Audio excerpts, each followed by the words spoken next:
There's loads of films that interpret the past, but can we really believe what we see in the cinema? I mean, where do film people find out the facts? And do they really care about the truth?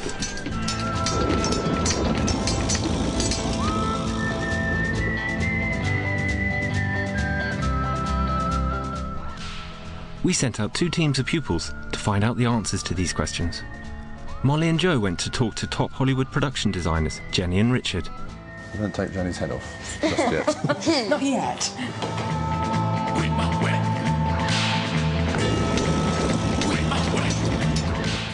Also, James and Connie went to the Royal Armouries in Leeds to talk to weapons man and film fan Bob Savage.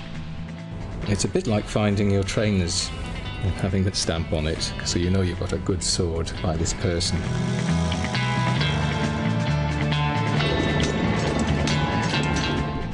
And finally, we dropped in on history boffin Robin Lane Fox in his Oxford office. I'm waiting for my Oscar, but I believe sometimes there's a delayed effect.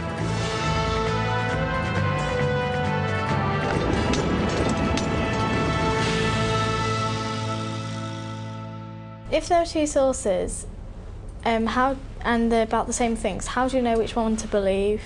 A good source or a bad source, that's what a true historian has to find out. A source can be written for propaganda purposes, or it can be written for a true account. And it can take a lot of critical judgment to be able to work that out, but that's what a historian's job is all about. What sources do you use? Our primary material are the objects from the past themselves. Surviving artefacts, contemporary illustrations and brasses and tapestries. So how does this piece of artwork help you? What this illustration does is show us what was worn beneath the armour. And because the armour is made of metal, that has tended to survive. But early textiles, because they are made from cloth and other materials, they tend not to survive. So all we have got is perhaps illustrations like this. This sword here with a curved blade is known as a falchion, and as you can see from this illustration, it shows they were used with 2 hands, and they were used for slashing, delivering slashing blows to cut an opponent. As you can see, this chap here at the bottom is there pulling on his leg defences, and this one's got his hauberk, his mail shirt, and this one's just putting his helmet on. A great historian told me when I started, it's not enough to rank one source as better than others. It's for us to explain why the totality of surviving sources exist. And even a distorted or, in my view, mistaken source, you must explain why it's taken the total direction it has. So Jenny's got one of her books which shows how she builds the idea of the costumes. There's only one reference, which is a mosaic which they found at Pompeii, of Alexander in battle. So we didn't actually have a reference for his sword, so we had to do the best we could with the reference that we had to figure out what his sword was. If you didn't have any information like that, how do you find out? You can probably make an inspired guess out of the knowledge you've picked up around and what you've sort of worked out from other things of what might be a sensible thing. And then you probably make it, and you'll kind of know if it looks right. Yeah. You just get a feeling for it.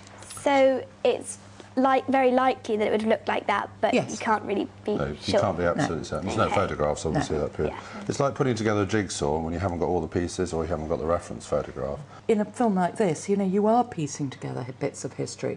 But there are lots of books to look up, there's lots of information in the British Museum, other museums around the world. Of course, the internet is fabulous at just pouring it down the line to you. And as Jenny said, you then come up with your best guess and try it on, feel it, see if it works, come back and refit it. It's on the swords over here. So it's just this one's just very well. This one is eye-catching. A reconstruction of a Thracian sword. This was styled on one excavated from a grave. The blade shape we just took from the line of the scabbard. Okay. So when the whole thing's dug out of the ground and it's all rusted solid as a lump, you can interpret the shape of the blade from the shape of the scabbard. Yeah. Historians like Robin Lane Fox have done quite a lot of research into the Romans who came after the Greeks, and they fought with the same types of sword, and they documented the way they fought, and then they referred it back to Alexander and the other Greek armies. Now, you can put all these sources side by side, and you can see from overlap that they're using similar lost originals, and that's where the skill comes.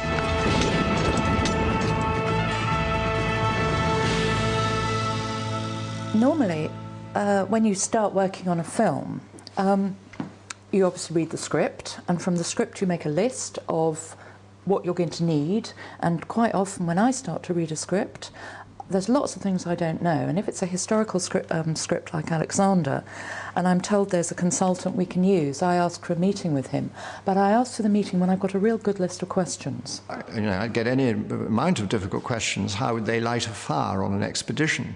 Would the Persians show body hair? How did they wipe their noses? I think I'd say I do know the evidence through and through. I then didn't realise that the set designers, the clothes designers, would need further underpinning of advice and sounding boards in the scholarly world. And I assembled another group of 5, and the production team came down and met here.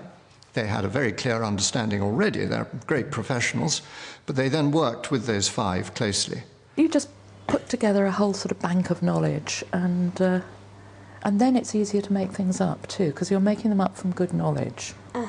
So these are just some drawings we did of the different characters with some samples of fabrics and ideas of colours and pieces of embroidery that we'd used.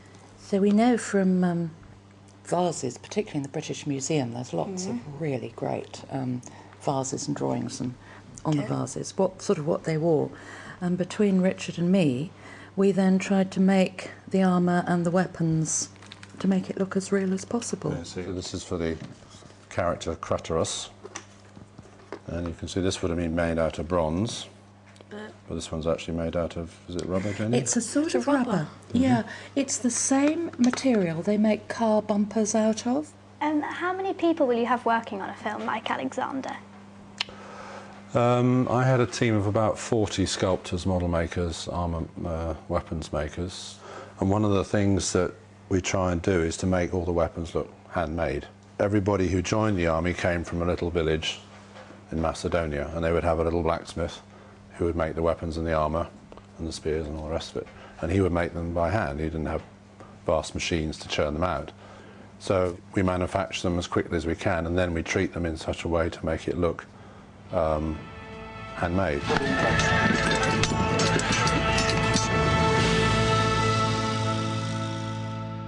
Why do you make replicas? We make replica arms and armour so that they can be used to find out how and what they were used for. The sword is made of a various number of parts. One is the blade, the grip, and the pommel. The cross piece, this section here, of course, protects the hand, but as you can imagine, it could also be very useful in becoming a symbol of the cross. So, does this weight here, does that help the soldier carrying the sword to wave it and penetrate the enemy? Yes, it does.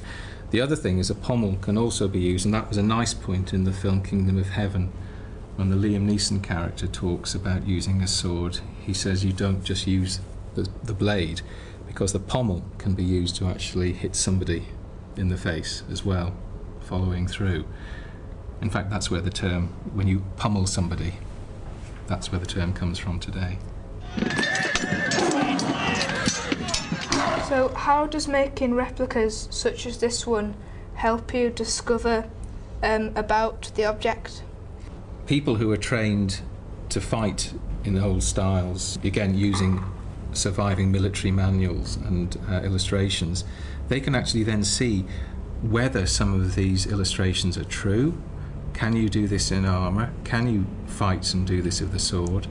And you can also find out why things happened. A lot of medieval battles happened in a very short space of time, and one of the reasons for that is that when you're wearing full armour and when you're fighting with a sword like this, you very soon get very, very hot. So you just cannot have a battle going on for a very long period. this one over here is for one of the main actors, so we had to come up with something that was unique to them, and it blended with Jenny's costume. So we had to come up with different versions, and this one we've split at the back to allow it to be drawn more easily as well. This, they may have done it, they may not have done it, but this was our best guess at how they did it. So if you look at this helmet, this would have had a plume in the top, which signified that he was an officer. Also, this face shield would have signified that he was somebody more important, and it's also there to make them look more fierce to the enemy. The Greeks at this time were probably about your height and your size, so if you put that on top, I'm tall.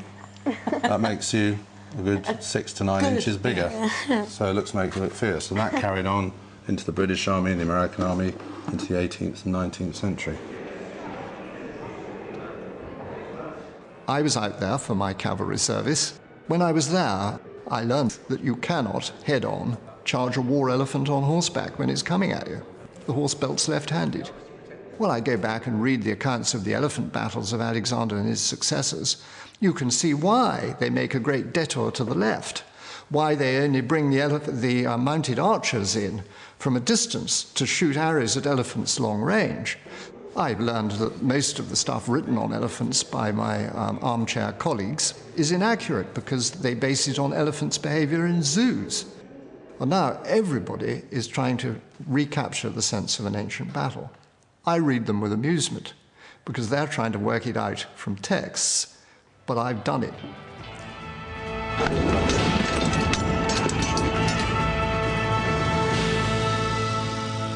What do you think is more important when you're working on a film? Is the film or the history? We always have to remember we're making a film. We are not doing a documentary, so we're storytellers. But in a lot of the films I do, I'm actually asked to do something that's as real as possible, because the more real it is, the more people tend to believe the story.